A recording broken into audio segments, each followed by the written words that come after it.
Hello! Welcome na naman po ulit sa ating vlog. Ang video ito ay nire-record natin ngayong January 12, 2025, araw ng linggo. So, happy Sunday po sa inyong lahat. Itong tatalakayin naman natin ngayon ay isang labor case na dinidesisyonan ng ating Korte Suprema. Itong kaso na ito ay napapanahon, relevant at may konektado sa mga pangyayari sa ating lipunan ngayon dahil ang involved dito ay isang seaman. So hindi naman lingid sa ating kalaman na maraming seaman tayo dito sa ating bansa, no? Tapos nakakalungkot man sabihin na marami din sa ating mga seaman na nagkaroon ng problema sa kanilang pagtatrabaho, lalo na sa alam naman natin yung pagsakay ng barko, maraming risk na involved. So, dahil sa stress, dahil sa bigat ng trabaho, at sa haba ng trabaho siguro, sa panahong nagjo-duty sila, nagkakaroon sila ng sakit. So, napapanahon ito. So, sana sa pamamagitan ng desisyon ng Supreme Court na ito na ating ibabahagi sa inyo ay may matutunan tayo o makapagbigay tayo ng kaunting informasyon tungkol sa mga ano ba kaya ang mga pupwedeng gawin ng isang seaman kung halimbawa nagkakasakit siya habang siya ay nagtatrabaho, at anong mga benefits o disability benefits o sickness benefits ang pwede niyang maklaim sa kanyang agency o sa kanyang shipping agency. Okay, so ang kasong ito, ang desisyon ng ating Korte Suprema sa kasong ito ay inilabas noong October 16, 2024 lang. At ang nagsulat po sa desisyon ng ating Korte Suprema ay sa kasong ito ay si Justice Ramon Raul C. Hernando. Si Justice Raul Ramon C. Hernando po ay bago siya manungkulan bilang Associate Justice ng ating Korte Suprema, ay nagiging fiscal ito siya, nagiging prosecutor, tapos nagiging RTC judge, tapos mula pagiging RTC judge, nagiging Associate Justice din siya ng Court of Appeals, hanggang sa ma-appoint siya ng Associate Justice ng ating Korte Suprema noong October 10, 2018. So, itong si Justice Hernando, nung ma-appoint siya na Associate Justice ng ating Court of Appeals, ay 42 years old lang siya. Batang-bata. Tapos, nung ma-appoint naman siya nung Justice ng ating Korte Suprema, ay 52 years old lang siya. Itong edad na to, kung pagdating doon sa mga justices ng ating Supreme Court, ay napakabata pa nitong edad na to. Kasi, sa mga hindi nakakaalam, ang mandatory retirement age ng mga justices natin sa Supreme Court ay 70 years old. So, 52 years old lang siya nung na-appoint. So, mahaba-haba pang panahon na manungkulan siya sa ating Korte Suprema. At napakagaling itong justice na ito, si Justice Hernando, dahil sa kanyang background, marami siyang mga posisyon sa judiciary na nahawakan, pati sa DOJ bilang isang prosecutor. Okay, so, sa sinasabi ko na kanina, ang kasong ito ay isang labor case na sangkot ang isang seaman. Okay. Ano bang nangyayari sa kasong ito? Itong kaso natin na ito, mayroong isang seaman na nagtatrabaho siya sa isang international na shipping ito. So, alam naman natin na yung mga ganyan, mayroon silang manning agency, tapos yun yung principal na shipping company na pinagtatrabahoan nila. So, ganun siya. Ang trabaho niya bilang isang seaman ay isa siyang electrical engineer. Tapos, doon sa manning agency niya at doon sa shipping company na pinagtatrabahoan niya, ay nasa 12 years na siyang nagtatrabaho. So, bago itong last na deployment niya bilang isang seaman, ay dumaan siya sa mga regular na requirement na check-up, medical check-up. So, dumaan siya sa medical check-up bago siya sumakay sa barko. At nung resulta naman ng medical check-up niya ay okay naman, fit for sea service naman siya. So, binigyan siya ng certification na fit to work. Kaya sumampa siya sa barko. So sa sinasabi ko na kanina, itong seaman na to ay 12 years na siyang nagtatrabaho bilang isang seaman. At nung huling sakay niya, nung sumakay siya ay nasa 57 years old na siya nung time na yon, nung pagsakay niya. At bilang isang electrical engineer sa barko, nandoon lahat yung bigat ng trabaho niya bilang isang electrical engineer. Halos lahat ng mga electronics o electrical system ng barko, sa kanya lahat yon. Tapos, nandoon pa yung na inherent na danger sa pagtatrabaho ng bilang isang seaman, kasi alam naman natin na hindi madali ang trabaho ng isang seaman. Maraming peligro dyan. Nandiyon yung expose ka sa risk ng paglalayag sa dagat, na nandiyon yung hindi natin ma-predict yung takbo ng dagat. So, tapos, ang trabaho niya, nakaka-stress dahil nagjo-duty siya halos araw-araw ng 8 to 16 hours. Kasi lahat nga ng mga electronic systems ng barko o lahat ng mga electrical na parte o equipment or parts ng barko at lahat ng mga sistema nito na may electrical, siya lahat ang gumagamit nito o nagme-maintain nito. Tapos, nandyan pa yung nagtatrabaho ka na malayo sa pamilya, so nakaka-stress yun, dagdag stress yun sa trabaho niya. Tapos, kasama sa trabaho pa rin niya yung sumasama siya palagi doon sa chief engineer para mag-inspection doon sa engine room, kung yung mga electrical na part doon sa engine, sa main engine ng barko. Tapos pag nagmamaneuver yung barko, nandoon din siya dapat sa engine, sa main engine ng barko para nagbabantay kung sakasakaling mayroong electrical problem na mangyayari. Nandyan siya para agarang maayos. So, in other words, mabigat, stressful yung trabaho niya at kasama na rin yung peligro bilang isang seaman. So, habang nagjo-duty siya,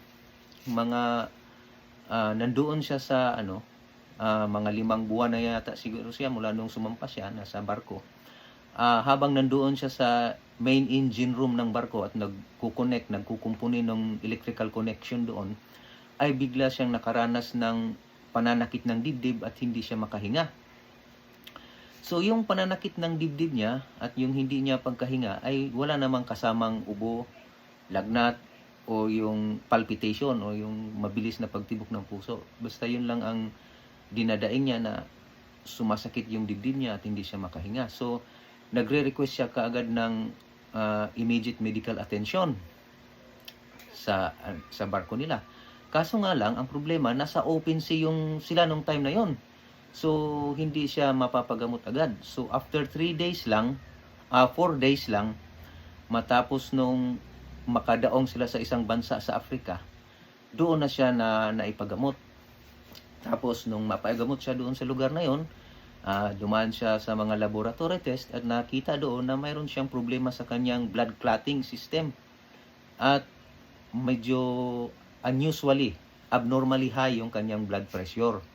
So, base sa mga findings doon, ina-advise siya nung doktor, doon sa pinapagamutan niya doon sa bansa na yun sa Africa, na dapat ituloy yung gamutan niya doon sa Pilipinas at i-continue lang yung niresitang gamot sa kanya.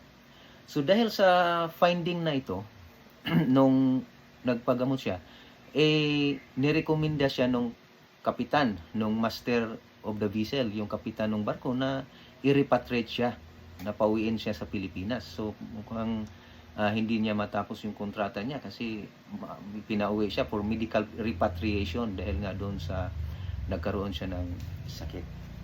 So, nakauwi siya ng Pilipinas. Pagdating sa Pilipinas, ang nangyari, pumunta kaagad siya doon sa doon sa company doctor nila. Company designated doctor nung ahensya nila, shipping company nila. Tapos, yung company doctor naman, nirefer siya doon sa Cardinal Santos Medical Center para sa mga laboratory test at examination. At doon nga, doon sa laboratory test na yon, lumalabas na meron siyang medyo medical yung term, ano? So, pasensya, hindi tayo abogado. Pero sa pagkakaintindi ko, lumalabas doon sa um, medical examination niya na may problema siya sa puso at mataas yung blood pressure niya. Tapos yun nga, parang may problema sa ah, blood clotting. Yung binanggit dito, ischemic heart disease ang nabanggit dito. So, yun ang nagiging finding. Tapos, yun, rekomenda siya na gamutin. Tapos, nagpatuloy yung kanyang follow-up check-up. Doon pa rin siya tinitingnan sa company doctor, company designated physician. Hanggang sa patuloy yung kanyang check-up. Nagtuloy-tuloy yun ng mga ilang buwan, tumakbo yung mga buwan, patuloy pa rin yung kanyang gamutan. Ang nagagamot sa kanya, yun pa rin yung company physician. Tapos, nung dumating na yung time na nag-inquire na yung kanyang shipping company at agency kung ano nang kalagayan sa kanyang medical condition, ang sabi ng doktor na sa ngayon, kung kung ibibigyan ko siya ng disability grading, ang ibibigay ko sa kanya ay grade 7. Ito pa lang mga sa base doon sa POAA-SEC or Philippine Overseas Employment Administration standard employment contract. 'Yun ang ibig sabihin ng POAA-SEC. May nakalagay para doon na mayroon pa lang mga grading system lang, depende sa level of disability na maranasan ng isang seafarer o isang seaman.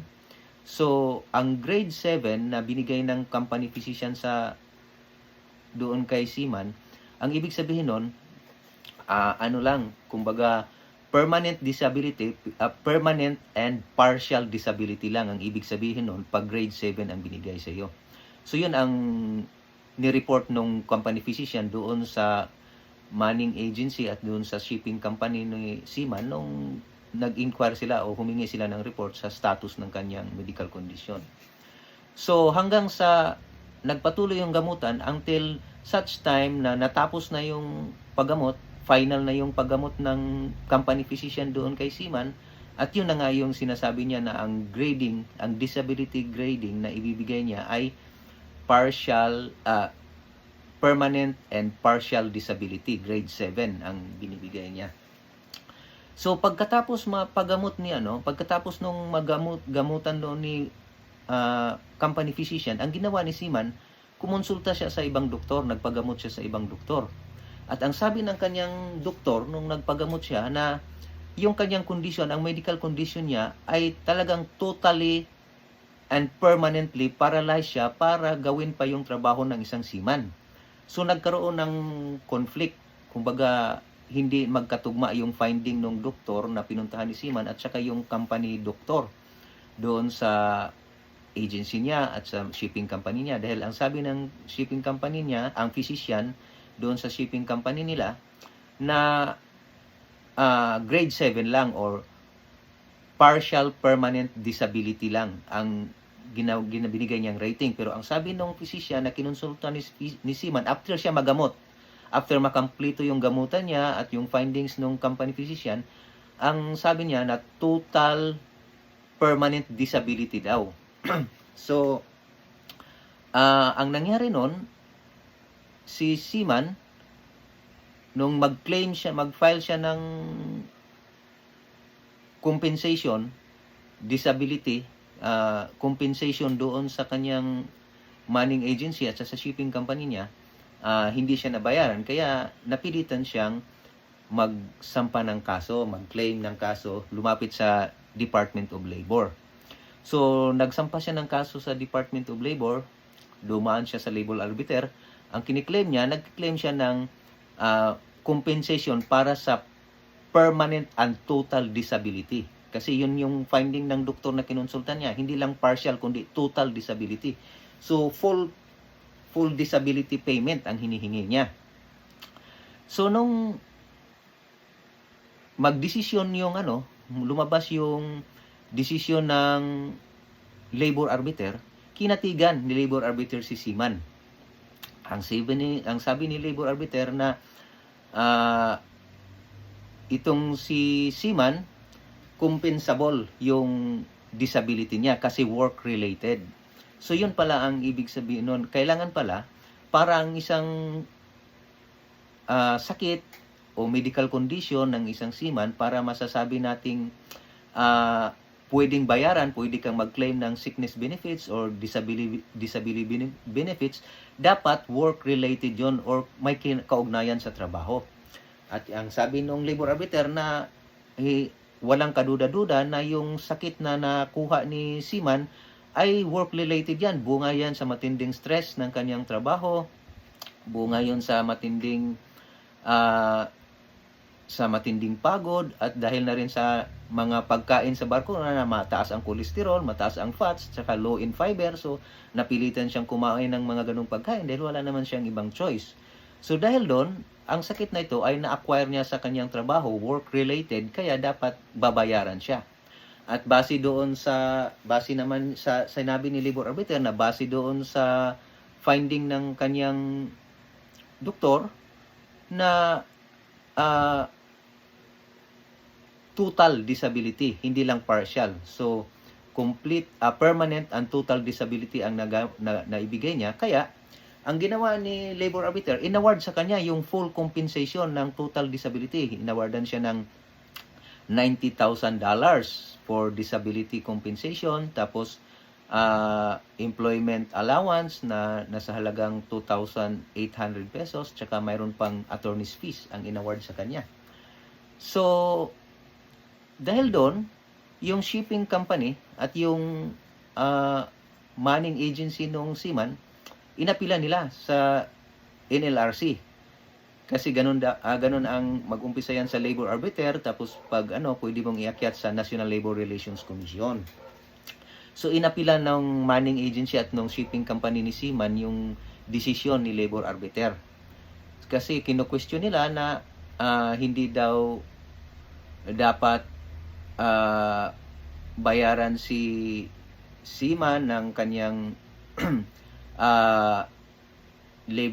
kanyang ng total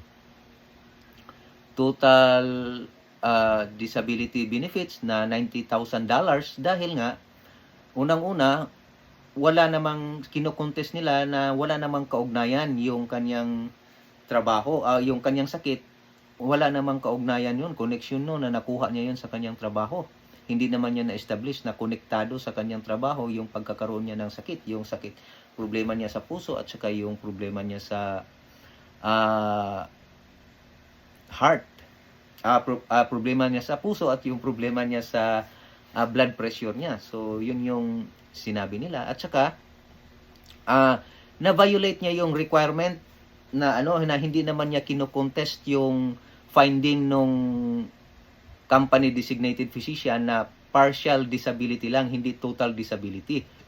So hindi naman niya kino-contest yon, kaya hindi dapat siya babayaran doon, at saka hindi rin siya daw dapat bayaran ng attorney's fees dahil nagsisinungaling siya, dahil nung time na yon hindi daw niya, kasi nung time na ginamot pala siya nung kanyang physician, si seaman, nung company designated physician, ni-reveal din niya doon sa doktor na na-diagnose siya dati, mga 1982 pa, na carrier siya ng hepatitis B. So, hindi daw yun sinabi ni seaman, ni-disclose ni seaman doon sa company, kaya hindi siya dapat bayaran ng attorney's fees, at hindi rin daw siya bayaran ng employment allowance dahil nabayaran na daw nila yon. Yun ang sabi. So, pagdating sa NLRC, National Labor Relations Commission, lumabas na nagdesisyon sila pero binago nila. Binago nila yung desisyon ni labor arbiter. Ang sabi ni NLRC na itong sakit na dinanas ni seaman ay tama si labor arbiter na compensable ito dahil work related. So kumatig ang NLRC sa labor arbiter na yung sakit na nakuha ni Seaman ay konektado sa kanyang trabaho, or kung hindi man connected, na-aggravate yon dahil sa kanyang trabaho. So, sumang-ayon sila doon. Pero, ang sabi ni labor arbiter, hindi sila sang-ayon doon sa finding ng labor arbiter na total, permanent and total disability. Kaya ibibigay sa kanya yung full compensation na $90,000. Kasi itong $90,000, ito yung nakalagay doon sa pag full compensation, ito yung nakalagay doon sa POA SEC, yung POA Standard Employment Contract. So, nakalagay doon kung magkano ang ibabayad, kung mabigyan ka ng full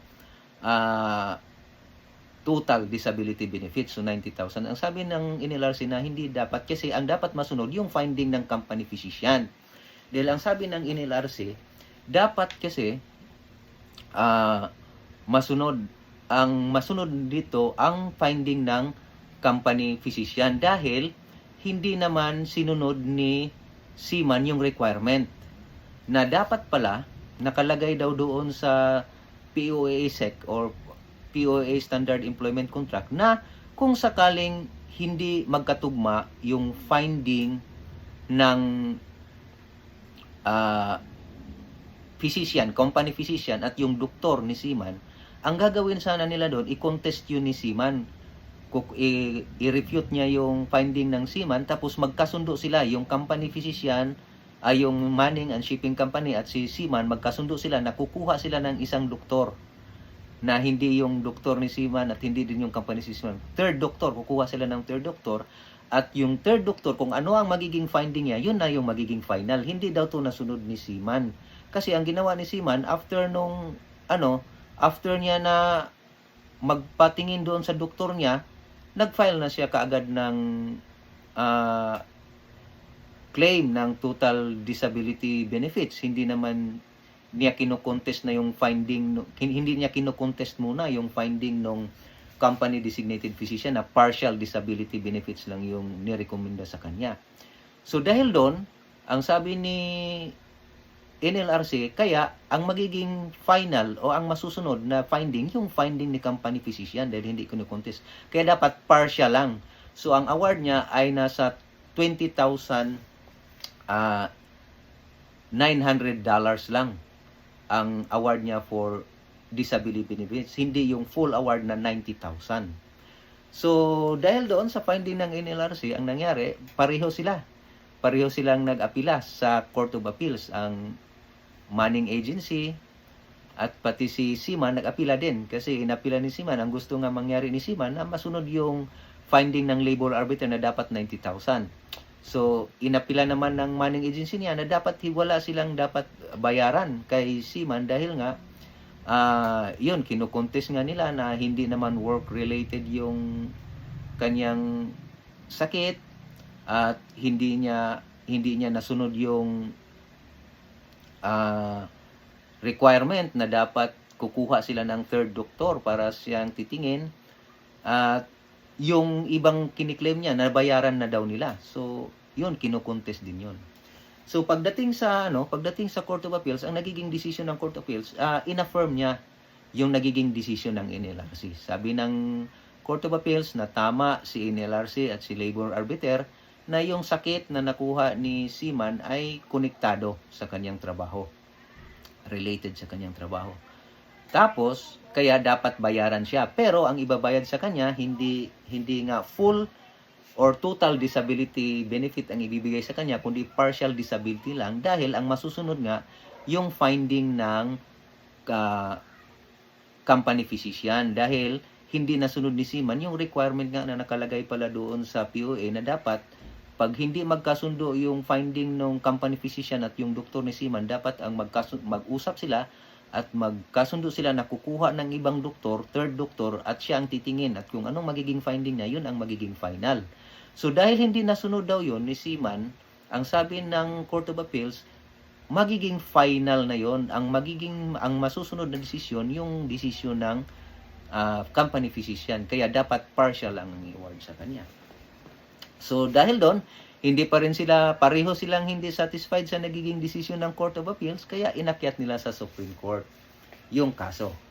So pagdating sa ating Korte Suprema, ito na yung sinabi ng ating Korte Suprema sa kaso na to. Sabi ng Supreme Court na ang issue dito sa kaso na to ay kung yung sakit ba ni seaman ay masasabi nating compensable o pwedeng bayaran dahil work-related ito. At yung work-related man, magkano ba dapat ang makukuha niyang bayad o compensation doon sa kanyang disability?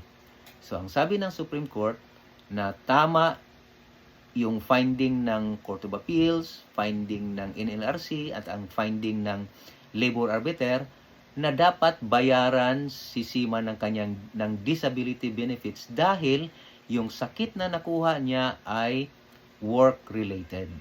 Sabi ng ating Supreme Court na work-related ito dahil nakuha niya ito habang nagtatrabaho siya. Hindi naman kailangan daw, sabi ng Supreme Court, na habang pagsakay mo ng barko, maaring asymptomatic ka, wala kang symptoms, wala kang sakit. Pero pagsakay mo, bigla kang nagkakasakit, work-related yon. Or maaring mayroon ka ng ganong sakit, wala nga lang symptoms nung time na yon na mayroon kang sakit. Pero pagsakay ng barko mo, doon lang lumalabas yung symptoms, compensable pa rin yun, work-related pa rin yun. Kasi, ang sabi ng ating Supreme Court, kung nagkakasakit ka dahil sa trabaho mo, or kung yung sakit mo napalala dahil sa trabaho mo, compensable yun, sabi ng ating Supreme Court. At hindi kailangan na certain na sigurado na yung trabaho mo at yung sakit mo ay siguradong yun ang dahilan ng pagkakasakit mo, yung trabaho. Ang sabi ng ating Supreme Court, hindi nga required yung certainty eh. Ang requirement lang, probability. Sabi ng ating Supreme Court na pwede na yon na probably yung sakit mo ay nakuha mo dahil sa hirap ng iyong trabaho or dahil sa trabaho mo, pwede na yun, compensable na yun. Kasi ang benchmark, sabi ng ating Supreme Court, ay hindi certainty, kundi probability lang. At sabi ng ating Korte Suprema, well-established naman, base sa findings ng labor arbiter, NLRC, na napaka-stressful talaga yung trabaho ni seaman. Lahat ng mga trabaho doon na may kaugnayan sa electrical, sa sistema ng barko na electrical, lahat-lahat sa kanya. Tapos nag-duty na ng 16 at 8 to 16 hours. Nandyan pa yung stress na malayo ka sa pamilya. Nandyan pa yung stress, yung an inherent danger or peril ng isang seaman na nagtatrabaho sa barko. So sabi ng ating Supreme Court, well established yun na yung sitwasyon na yun, yung nature ng kanyang trabaho yun, ayun ang posibleng dahilan or nagpalala sa kanyang medical condition. Kaya sabi ng ating Supreme Court, compensable yon, dapat siya bayaran doon. Tapos ang sabi ng ating Supreme Court, yung argument ni Manning Agency at ni shipping agency na shipping company na tinago daw ni seaman yung kanyang sakit na carrier siya ng hepatitis B ay walang walang basihan, sabi ng Supreme Court. Kasi doon pa lang sa pre-employment medical examination ni seaman, nung bago siya, may mga questionnaire pala doon. At yung tinanong doon, may question doon na mayroon ka bang nakakahawang sakit, mayroon ka bang allergy sa gamot. Sumagot siya na yes doon, tapos nilagay niya doon na mayroon siyang hepatitis B, pero hindi na ito nakakahawa kasi reactive, at tapos mayroon siyang allergy sa penicillin. So, hindi totoo yung sabi ng Supreme Court, hindi totoo, hindi pwedeng magkunwari si shipping company at si Manning Agency na tinago ni seaman dahil doon pa lang sa PEMA niya, PME, pre-employment medical examination, ni-reveal na niya doon na meron siyang hepatitis B. Tapos, sabi ng ating Supreme Court, yun nga, hindi not necessarily na certain ang connection. Probability lang ang connection ng kanyang trabaho sa kanyang sakit ay compensable na yun. So sabi ng Supreme Court, kumatig siya doon sa nagiging finding ng labor arbiter, ng NLRC at ng NLRC. So ngayon, ang tinatakil naman ng ating Korte Suprema, kung ano yung issue kung magkano ba dapat ang makukuha niya. Ang sabi ng Supreme Court, dapat partial lang kasi ang masusunod yung nagiging finding ng company physician. Dahil ang sabi ng ating Korte Suprema, dapat nasunod yung requirement, procedure na nakapaloob doon sa POAA Standard Employment Contract, na kung sakasakaling yung finding ng finding ng company physician at yung finding ng doktor ng seaman, kung hindi magkasundo yon, kung nagkaroon ng conflict, dapat mag-usap sila. Nakukuha sila ng third doctor na siyang titingin kay seaman. At kung ano yung magiging finding ng doktor na yon ang dapat masunod. Unfortunately, hindi ito nagawa ni seaman kasi nag-file na siya ng kaso na hindi niya kinocontest yung finding ng company physician. Kaya ang sabi ng ating Korte Suprema, nagiging final na to. Tapos, sabi ng ating Supreme Court, sinasabi na namin dati sa iba pang mga kaso na itong procedure na to dapat ay mandatory. Dapat itong sundin. Pag hindi ito masunod, ang mangyayari, magiging final or yung finding ng company physician ang masusunod. Kaya ang sabi ng ating Korte Suprema, na permanent partial benefits lang ang makuha ni seaman, hindi yung permanent total benefits na inaward sa kanya ng labor arbiter, which is supposedly $90,000. So, yun po ang procedure pala na dapat gagawin ng ating mga seaman kung sakasakali na magkaroon ng problema at kukuha. Dapat pala may mga procedure pala yan na dapat sinusunod para makaklaim tayo kung ano yung sa tingin natin na nararapat na benefits na ating makukuha. So, sana po nakatulong tayo ng kaunti para mabigyan ng informasyon yung ating mga kababayan tungkol sa kasong ito na dinesisyonan ng ating Supreme Court. At yung sakaling nagustuhan nyo or interesado kayo sa ganitong mga vlog, pwede kayong mag-subscribe at i-hit lang ang ating notification bell para patuloy kayong makatanggap ng mga updates sa mga vlog na i-upload pa natin sa YouTube channel na ito. Maraming salamat!